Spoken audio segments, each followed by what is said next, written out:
તો પરબ્રહ્મ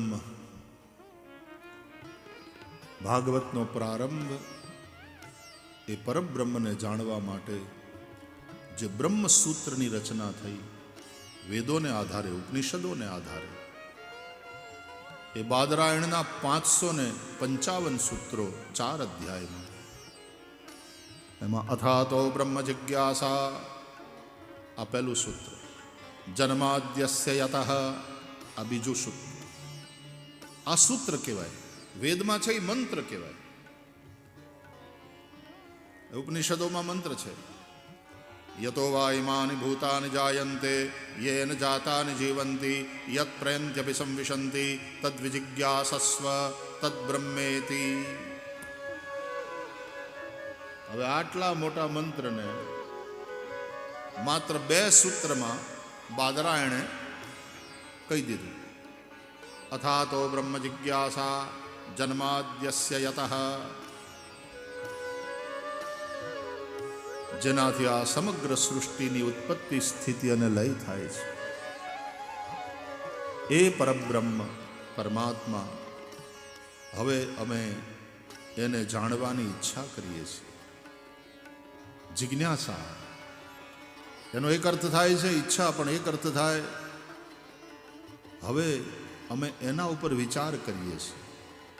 બહુ વાતો કરી સંસારને લગતી, વ્યવહારને લગતી, હવે અમે જરા પરબ્રહ્મને લગતી વાતો, પરબ્રહ્મને લગતો વિચાર, હવે બ્રહ્મ વિચાર કરીએ.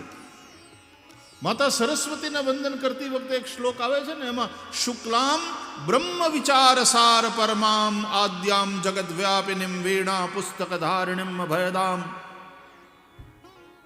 બ્રહ્મ વિચાર સાર પરમામ આદ્યામ જગત વ્યાપિની. ભાગવતનો પ્રારંભ એ બ્રહ્મ વિચારથી થયો. સત્યમ પરમ ધીમહિ, અમે પરમ સત્યનું ધ્યાન કરીએ છીએ, અથવા તો અમે હવે એ પરમ સત્યના ઉપર ચિંતન કરીએ છીએ. ભાગવત એટલે શું? એ પરમ સત્ય પરબ્રહ્મ પરમાત્મા ઉપર ચિંતન. આપણે સંસારનું બહુ ચિંતન કર્યું, સંસારના વિષયોનું બહુ ચિંતન કર્યું, કોને આગળ લઈ આવવો છે ને કોને પાડી દેવો છે, બધા બહુ વિચાર કર્યા. હવે બધાય પ્રપંચમાંથી છૂટી પરબ્રહ્મનું ચિંતન કરવું. જે ચિંતન તમને સંસારથી મુક્ત કરે. તો જેમ રાત્રિના અંધારામાં રસ્તામાં પડેલી રસ્સીમાં દોરડામાં સર્પનો ભાસ થાય અને અજવાળું થતા ખબર પડે કે આ સર્પ નથી, આ દોરડું છે, એમ જે પરબ્રહ્મ પરમાત્મા રૂપી અધિષ્ઠાનમાં આ સંસારનો ભાસ થાય છે. હકીકતમાં સંસાર છે જ નહીં, ભાસ માત્ર છે. એટલા માટે આદ્ય શંકરાચાર્ય ભગવાન કહે છે બ્રહ્મ સત્યમ જગન મિથ્યા. બ્રહ્મ હી સત્ય. એ પરબ્રહ્મ રૂપી પરમ સત્યમાં, એટલે કે અધિષ્ઠાનમાં, એટલે કે આધારમાં, એટલે કે એ દોરડામાં સર્પનો ભાસ થાય છે, એટલે કે સંસારનો ભાસ થાય છે. કેમ? અંધારાને કારણે. અંધારું એટલે અજ્ઞાન. અજ્ઞાનને કારણે ભાસ થાય છે સંસારનો, અને એ સંસાર સાચો લાગે છે. એ સર્પ ખોટો છે, પણ જ્યાં સુધી આપણને સર્પનો ભાસ થાય ત્યાં સુધી આપણા છાતીના ધબકારા વધી જાય, મનમાં ભય વ્યાપે, એ બધું હાવ સાચું. એમ સંસાર પ્રભાવિત કરે છે. સંસાર ભાસ માત્ર છે. પરબ્રહ્મ હી સત્ય હૈ. તો સદગુરુ શું કરે છે? એ આવીને આમ ટોર્ચનું અજવાળું ફેંકે ને, કે હું કામ ગભરાય છે? તો કે અહીં સાપ છે. અજવાળું કરીને દેખાડે. હું ખોટો ખોટો ચીહું નાખે. આ દોરડું છે, સાપ ક્યાં છે? ભ્રાંતિ ગઈ. જોયું આપણી નજરે કે આ દોરડું છે, સાપ નથી. ભ્રાંતિ ગઈ એટલે ભય ગયો, ભય ગયો એટલે શાંતિ થઈ.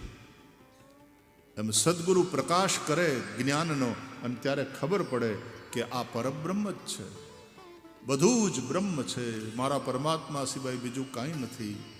સિય રામ મેં સબ જગ જાની, કરમ પ્રણામ જોરી જુગ પાની. પછી ભય નહીં, પછી ભાવ, બધાયને વંદન. એટલા માટે નરસિંહ મહેતાએ કહ્યું કે જ્યારે આ દર્શન થાય અને બધાયને વંદન કરતો થાય ત્યારે વૈષ્ણવ થયો. સકળ લોકમાં સૌને વંદે, નિંદા ન કરે કે નીરે. વાચ કાચ મન નિશ્ચલ રાખે, વાચ કાચ મન નિશ્ચલ રાખે. ધન ધન જનની તેની રે, વૈષ્ણવ જન તો તેને કહીએ.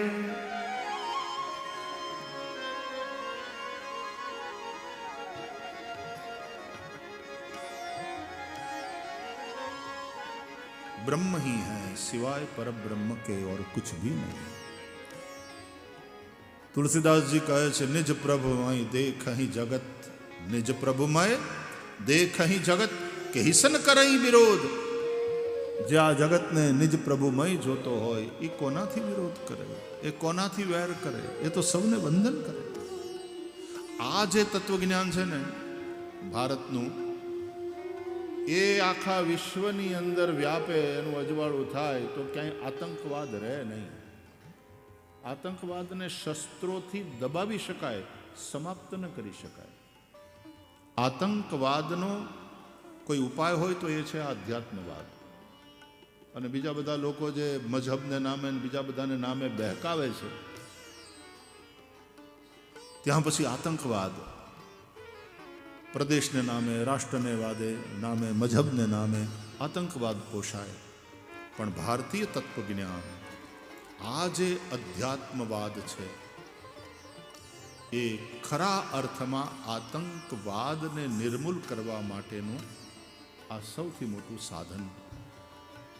પણ એ તો શાંતિના વાતાવરણમાં હોય ને, બાકી તો આતંકવાદ આવ્યા હોય ને આતંકી આવ્યા હોય ને બધું ધમધમાટી બોલતી હોય તો એમાં કથા થાય. આપણે આપણા પાડોશીની હારે નથી એ કે નહીં, પહેલાં આતંકવાદ બંધ કરો, પછી વાર્તાલાપ થાય, પછી ટેબલ ઉપર આવો તો પછી કંઈક ચર્ચા થાય. પહેલાં આતંકવાદ બંધ કરો, પછી સમજાવાય માણસને. હામાં ધબધબાટી બોલતી હોય ત્યારે ત્યાં ગીતાનો ઉપદેશ, ધબધબાટી બોલવાની ચાલુ થઈ ને પહેલાં ગીતાનો ઉપદેશ આપ્યો. પછી ભગવાને લડવા માટે થઈને અર્જુનને કહ્યું. પણ અધ્યાત્મની બેઠક ઉપર બેસીને અર્જુન લડ્યા છે. આ જેહાદ છે ને એ શબ્દ તો આમ સમજવા જેવો છે. અત્યારે એટલા માટે કાર્લ માર્ક્સે ધર્મને અફીમ કા નશા બતાયા કે ધર્મ અફીમ કા નશા. ભારતીય ઋષિઓ કહે છે ધર્મ અફીણનો નશો નહીં, ધર્મ જીવનનો ઓક્સિજન છે, પ્રાણવાયુ છે. તો તમે ધર્મને કઈ રીતે તમે લો છો? એટલા માટે ઋષિઓની આ સંસ્કૃતિ, એટલા માટે સનાતન ધર્મનું આ ગૌરવ ત્યારે આપણને થાય છે. તો ભાગવત જેવા ગ્રંથો, રામાયણ, ભગવદ્ ગીતા જેવા ગ્રંથો આ વૈશ્વિક ગ્રંથો છે. સમગ્ર વિશ્વની માનવતાના કલ્યાણની વાતો આ ગ્રંથમાં કહી છે. બહુ સરસ છે મંગલાચરણનો પહેલો શ્લોક. આવો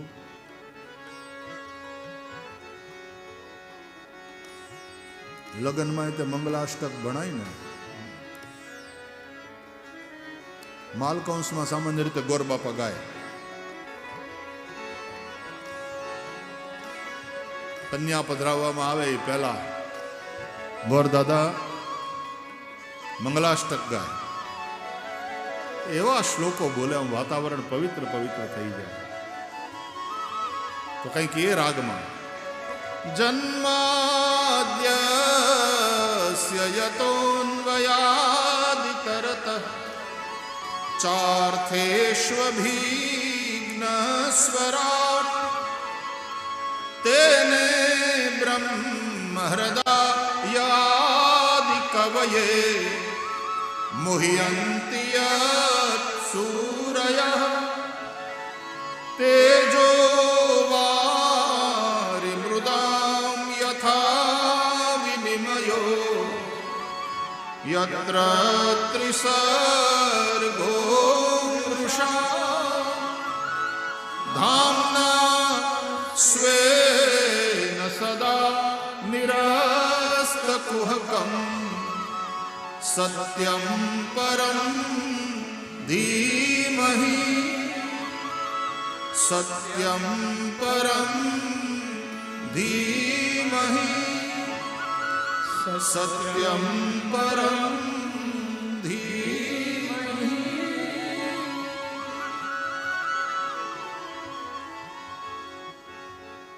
ભાગવતનો આ સૌથી પહેલો વહેલો શ્લોક, એમાં ઠાંસી ઠાંસીને વેદાંત ભર્યું છે. આનો જ વિસ્તાર છે પછી શ્રીમદ ભાગવત. આ બીજ છે.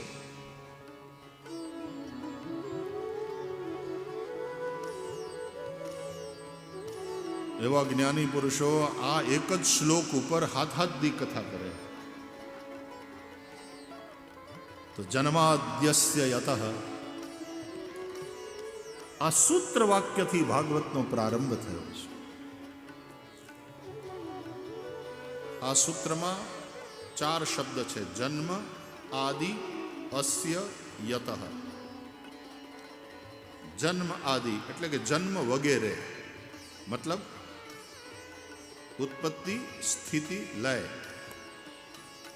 જન્માદિ કોના? તો કે અસ્ય, આના. આના એટલે આ જગતના. જગતઃ જન્માદિ, અસ્ય જગતઃ જન્મ આદિ. આ જગતના ઉત્પત્તિ, સ્થિતિ અને લય. યતઃ જેના થકી થાય છે. એ કોણ? એ પરબ્રહ્મ પરમાત્મા. એ પારમાર્થિક સત્યનો વિચાર કરવાનો છે આપણે. ભાગવત અદ્ભુત ગ્રંથ છે. ભાગવત એટલે ખાલી નરસિંહ ભગવાન થાંભલો ફાડીને નીકળે ને હિરણ્યકશિપુને મારી નાખે ને પ્રહલાદની રક્ષા કરે ને, ભાગવત એટલે કૃષ્ણ માખણ ચોરે ને ચીરહરણ કરે ને રાસલીલા કરે, એટલું જ નહીં. એ તો ભાગવતમાં છે જ, પણ ભાગવતનું જે મૂળ હાર્દ, આ લાડવા તમને ભાવે છે, બહુ સરસ છે, પણ એ લાડવા એમાંથી બન્યા. એ ઘી ક્યું? કયું ઘી? આ વેદાંતના ઘીમાંથી બનેલા લાડવા છે ભાગવતની કથા. એટલે એમાં કર્મનો આટો છે અને એમાં ભક્તિનો ગોળ છે. વેદાંત એ ઘી છે. આ લાડવા બહુ પૌષ્ટિક છે, બહુ સ્વાદિષ્ટ છે, ભાવે એવા પણ ખરા, અને તમારા આધ્યાત્મિક પિંડનું પોષણ થાય, એને યોગ્ય રીતે પોષણ મળે, એને ન્યુટ્રિશન્સ મળી રહે, એવા આ લાડવા છે. ભગવાનના નામને નથી લાડવાની ઉપમા આપીને કહેતા, રામ નામ લાડવા રે ઘૃત સાકરથી મીઠડા. ભાગવત બહુ લડ્ડુ હે. ગામડામાં એમ કહેવાય કે બ્રાહ્મણોને લાડવા વાલા. બ્રાહ્મણને ભોજન કરાવવાનું તો લાડવા કરવાના. બ્રાહ્મણા મોદક પ્રિયા. બ્રાહ્મણા એને મોદક બહુ પ્રિય, લાડવા પ્રિય. ગણપતિ છે ને, ગણપતિ બાપા એ જ્ઞાનનું પ્રતીક છે, અને ગણપતિને પણ લાડવા વાલા, મોદક.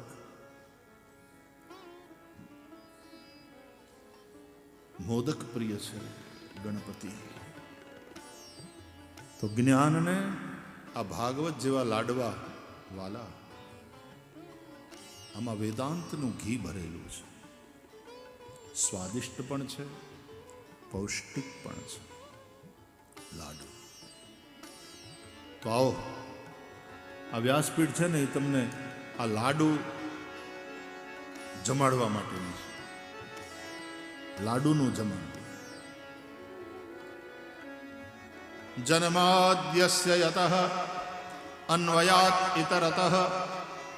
જે પરબ્રહ્મ પરમાત્મા થકી આ બધું છે, એ જો ન હોય તો આ કાંઈ ન હોય. આપણે નથી કહેતા તમે છો તો બધું છે અમારે, તમે નથી તો કાંઈ નથી.